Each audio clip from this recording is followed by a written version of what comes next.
మానస సరోవర్ యాత్ర ప్లాన్ చేస్తున్నారా? నమ్మకంగా సేఫ్ గా మీ కలల మానస సరోవర్ యాత్రని ట్రావెల్ టర్న్స్ తో నిజం చేసుకోండి. మరిన్ని వివరాలకు ఈ నెంబర్కు కాల్ చేయండి. నమస్తే రమగారు. నమస్తే జయ. రమగారు, విక్రమ బేతాల కథలు చెప్పి చాలా రోజులు అవుతుందండి. పట్టుబదలని విక్రమార్కుడు మళ్ళీ శ్మశానం లోపలికి నడిచాడు, చెట్టెక్కాడు, కళేబరాన్ని భుజం మీద వేసుకున్నాడు. దాన్ని ఆవహించి ఉన్నటువంటి బేతాళుడితో సహా బయటికి నడవడం మొదలుపెట్టాడు. శరీరాన్ని పట్టుకుని ఉన్న బేతాళుడు మార్గాయాసం తెలియకుండా ఓ కథ చెప్తానన్నాడు. పూర్వం విదిశా నగరంలో ప్రదీపుడని ఒక కుర్రాడు ఉండేవాడు. వాడికి అమ్మ నాన్న అక్క చెల్లి తోబుట్టులు ఎవ్వరూ లేరు. ఏదో తిరుగుతూ ఉండేవాడు. సామాన్యమైన తెలివి గలవాడు, సామాన్యమైన తెలివి. అయితే ఆ ఊళ్ళో విదిశలో ఉన్న కొంతమంది పిల్లలు విద్యాభ్యాసానికి ఒక గురువు గారి దగ్గరికి చేరుతున్నారు. ఆ పిల్లల్ని తీసుకెళ్లే బండివాడు, ఏరా అబ్బి ఇలా రోడ్ల మీద పడి తిరిగే బదులు వీధుల్లో పడి తిరుగుతున్నావు, గురువుగారి దగ్గరికి పద, ఏవో 2 ముక్కలు నేర్పిస్తారు, అమ్మా నాన్న లేనివాడివి 2 ముక్కలతో బతుకుదు కానీ అంటే వెళ్ళాడు. వాడు వెళ్ళే నాటికి ఒక 9-10 సంవత్సరాలు ఉంటాయి, 7-8 సంవత్సరాలు, 10 లోపు వెళ్ళి ఏముంది అప్పుడు బట్టల వేవాతలు ఏం లేవు, ఓ గావంచ ఉంటే చాలు. ఆ గురువుగారు ఇంకో గావంచ ఇచ్చారు. ఇక అక్కడే ఉన్నాడు. వీడిది మామూలు తెలివి, విద్య నేర్చుకుని ఇంటికి వెళ్ళి ఉద్ధరించాలి, మా అమ్మ నాన్నని చూడాలి, అలాంటి పాయింట్లు ఏం లేవు పాపం. వీడి కమిట్మెంట్ లేదు. జనరల్గా ఒక పిల్లల్ని పంపేటప్పుడు అమ్మా నాన్న బుద్ధులు చెప్పి పంపిస్తారు. జాగ్రత్తగా చదవాలి, 10 ఏళ్ల లోపల వచ్చేయాలి, నువ్వు వచ్చి అక్కకి పెళ్లి చేయాలి, చెల్లిని ఉద్ధరించాలి, నాన్నకు అదేదో చేయాలి, సంసారాన్ని ఉద్ధరించాలి, వంశానికి పేరు నిలబెట్టాలి, ఎన్ని చెప్తాం, మనమే చెప్తాం. రోజు బళ్ళ పంపించేటప్పుడు ఒక మాటలు చెప్తూ ఉంటాం అలవాటుగా. వీడికి ఆ చెప్పే వాళ్ళు ఎవరు లేరు. దూకుడుగా చదువుకోవాలని తెలియలా. గురువుగారు కూడా వీడికి తెలివి తక్కువ, వీడికి మీద వాళ్ళ నాన్న వచ్చి అడుగుతాడు, రేపొద్దున బియ్యం పట్టుకొస్తాడు, మినపప్పు పట్టుకొచ్చి అడుగుతాడు, ఇలాంటివి ఏం లేవు కదా. ఉన్న పిల్లలతో పాటు వాడు ఓ ముద్ద తినేవాడు. వాడిని యథాశక్తి పనులకే వాడేవాడు. ఎంత పని చేసేవాడు, ఏదో చెప్పేవాడు, 4 ముక్కలు వచ్చాయి వాడికి. ఒక 19 సంవత్సరాలు 18 సంవత్సరాలు వచ్చి వాడు అటు ఇటుగా అక్కడికి వచ్చి 9-10 ఏళ్ళు అవ్వగానే అరే నీ చదువు అయిపోయింది, ఇంకెళ్ళిపోమన్నారు. చదువు డబ్బు వచ్చేంత చదువు రాలా వాడికి. కొంచెం లోక జ్ఞానం తెలిసింది, కాస్త ఏదో లొక్క కాస్త డొక్కసుద్ది ఉంది అంతే. ఊళ్ళోకి వచ్చేసాడు, విదిశలోకి. వస్తే పెద్దగా ఎవ్వరూ ఆదరించే వాళ్ళు లేరు, వెళ్ళడానికి ఒక గూడు కూడా లేదు. వాడు అనుకున్నాడు పక్షులకైనా గూళ్ళు ఉన్నాయి, జంతువులకైనా ఓ గుహలో ఓ బొరియో ఒక కంతో ఎక్కడికో చోట పోతుంది, అది నాకేది ఏమీ లేదు. ఆ ఊళ్ళోనే తిరుగుతూ ఎక్కడైనా భోజనాలు ఉంటే తిని ఏ చెట్టు కిందో పడుకుని అలా కాలక్షేపం చేస్తుండేవాడు. క్రమంగా వీడికి ఏమర్థమైందంటే మనిషికి జీవితానికి ఏం కావాలంటే ఇల్లు వాకిలి చెట్టు పుట్ట అక్కర్లా, మాట్లాడేందుకు ఒక మనిషి కావాలి, మనసులో మాట చెప్పుకుందుకు, అంతేగా అని తెలిసింది, అర్థమైంది. వాడు ఎవరైనా నలుగురు రచ్చబండ దగ్గర ఎవరైనా నలుగురు కూర్చుని తనీడు వాళ్ళలే కనపడితే వెళ్ళి అక్కడ నుంచునేవాడు. వాళ్ళు ఏమిట్రా నీకు ఇక్కడ పని, మేమేదో మాట్లాడుకుంటుంటే పోవనేవాళ్ళు, మాట్లాడిచ్చేవారు కాదు. ఎవరైనా నలుగురు మాట్లాడుతుంటే కూర్చుని వినేవాడు, మధ్యలో మాట్లాడడానికి వాడికి అవకాశం వచ్చేది కాదు. ఎక్కడికి వెళ్ళినా ఎక్కడన్నా ఏ సభల్లోకో వెళ్తే వినడం తప్పిస్తే మాట్లాడేందుకు అవకాశం లేదు. భోజనశాలకు వెళ్ళినా కూడా వీడేమైనా ఎప్పుడైనా ఒకసారైనా పావలా ఇచ్చేవాడు కాదు కదా. అవును, మిగిలిన అన్నం తినేవాడు. వాళ్ళు ఏం మాట్లాడతారు, వీడికి చదువు లేదు, ఉద్యోగం లేదు, సద్యోగం లేదు. ఉచిత భోజనశాలలు కూడా ఉండేవి, వాళ్ళతోటి మాట్లాడడానికి కూడా వీడికి అంత చొరబడి మాట్లాడటం రాదు, కానీ మాట్లాడుతుంటే వినాలని ఉండేది.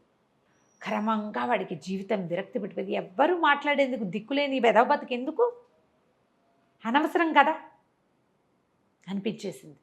ఎన్ని ఊళ్ళో తిరిగాడు, ఎక్కడా వాడిని ఏట్రా అబ్బాయి నీ సంగతి నువ్వే అలా అడిగిన వాళ్ళు ఎవరు ప్రపంచంలో ఎవడి గోల వాడిది.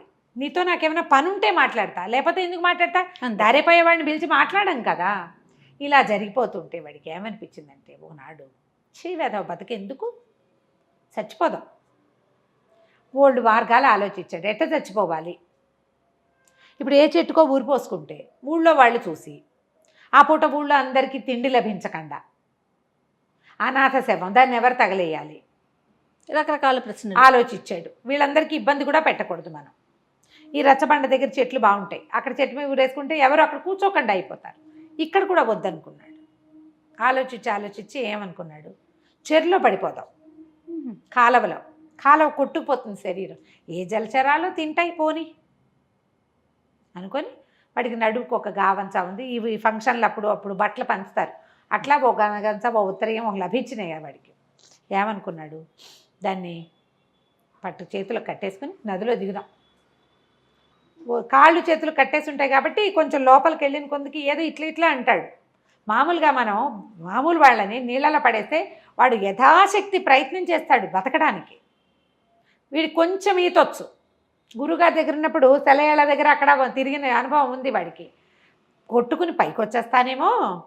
గురుగారి దగ్గర ఉన్న చదువులో వాడికి ఏమర్థమైంది, ప్రాణి చావడానికి ఎప్పుడూ ఇష్టపడదు.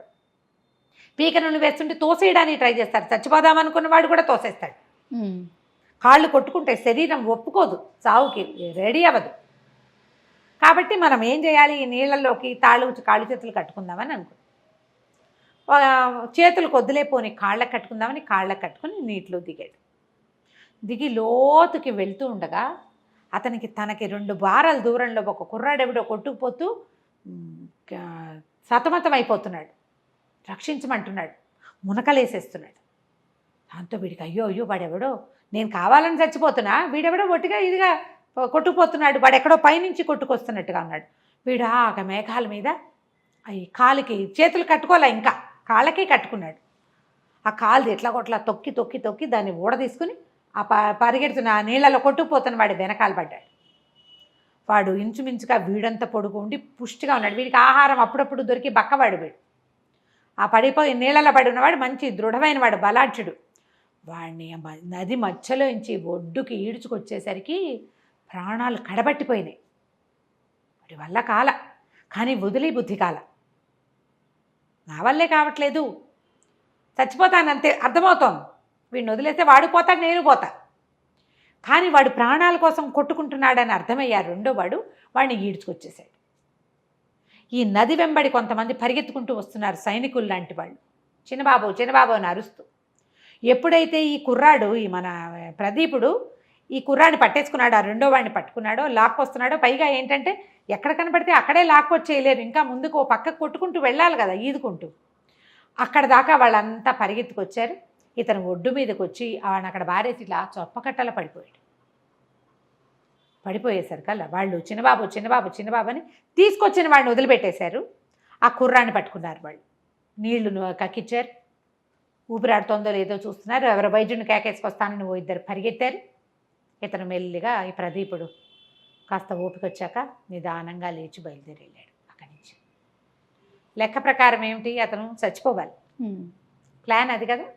కానీ ఇప్పుడు నీళ్ళల్లోకి వెళ్ళబుద్ది కాదు. నిజానికి అంత నీరసం మీద వాడు మళ్ళీ లోపలికి వెళ్తే ఏమిటి, తనకంటే బరువు ఉన్న ఒకడిని నది మధ్యలో ఇంచి లాక్కొచ్చి 10 బారల పైన గ్యాప్ లాక్కొచ్చాడు.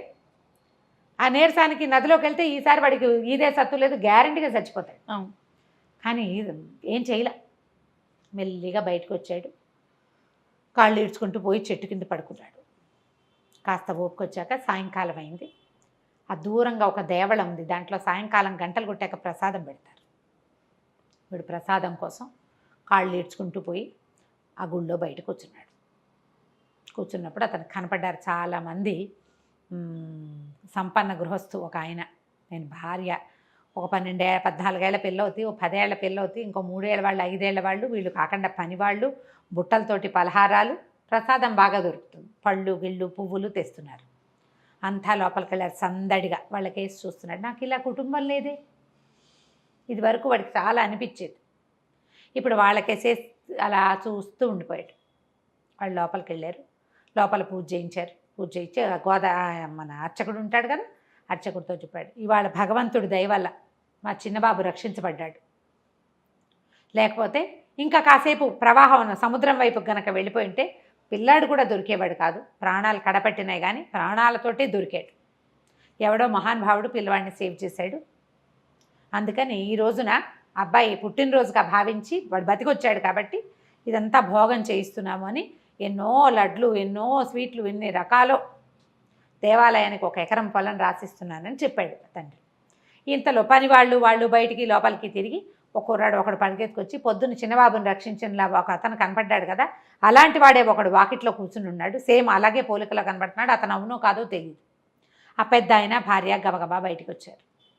బాబు ఎవరినైనా నువ్వు పేరేమిటి, నువ్వు ఎక్కడ చదువుకున్నావు, ఎవరి పిల్లవాడివి అని అడిగారు. ఎవరు లేరండి, నేను ఫలానా గురుగారి దగ్గర చదువుకున్నా, నా పేరు ప్రదీపుడు, మాది విదిశానగరం అంటే చెప్పాడు.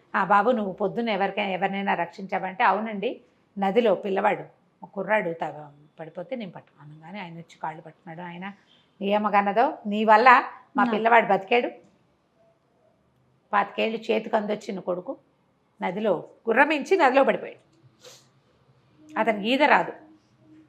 వాళ్ళు వెంటనే గబగబా లడ్డూలు ప్రసాదాలు అన్నీ పెట్టి ఇక ప్రదీపుని తీసుకెళ్ళిపోయాడు.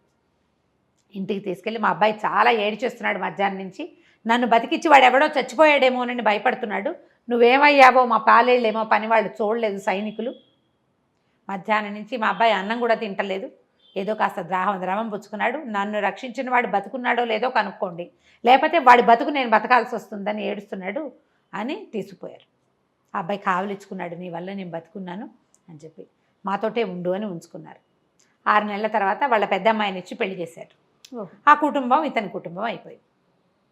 ఈ కథ చెప్పాడు భేతాళుడు.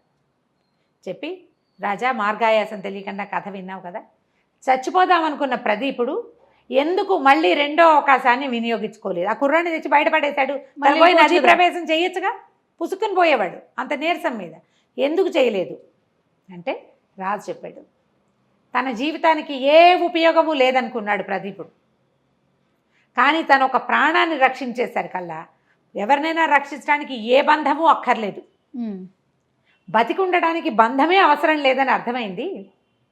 బతుక్కి బంధం ఎందుకు, మనం కల్పించుకుంటాం. ఇప్పుడు వాడెవడని వాళ్ళ అమ్మగన్న కొడుకుని వీడు ఎట్లా రక్షించాడు, తల్లి ఎట్లా ప్రాణం పోసిందో ఇతను అట్లా ప్రాణం పోసాడు కదా, నేను ఇది చేయగలను, ఈ ప్రాణమే గొప్పది అని భావించి ఇక చచ్చిపోకూడదు అని నిర్ణయించుకున్నాడు. అతనికి ఎప్పుడైతే బతుకు మీద తీపొచ్చిందో అతనికి బతుకు దగ్గరకు వచ్చింది. ఆ తర్వాత జమీందారులో లోపల పెద్ద ఉద్యోగంలోనే చక్కగా ఇంటల్లుడుగా హాయిగా స్థిరపడి ఉంటాడు అని చెప్పాడు. ఎప్పుడైతే మౌనభంగం అయ్యిందో భేతాళుడు రైమని ఎగిరిపోయాడు, నువ్వు మౌనభంగం చేసావు కాబట్టి మళ్ళీ కలుద్దామని చెప్పేసి వెళ్ళిపోయాడు. కథ కంచికి మనం ఇంటికి. నమస్తే రమ్మగారు. నమస్తే జయ.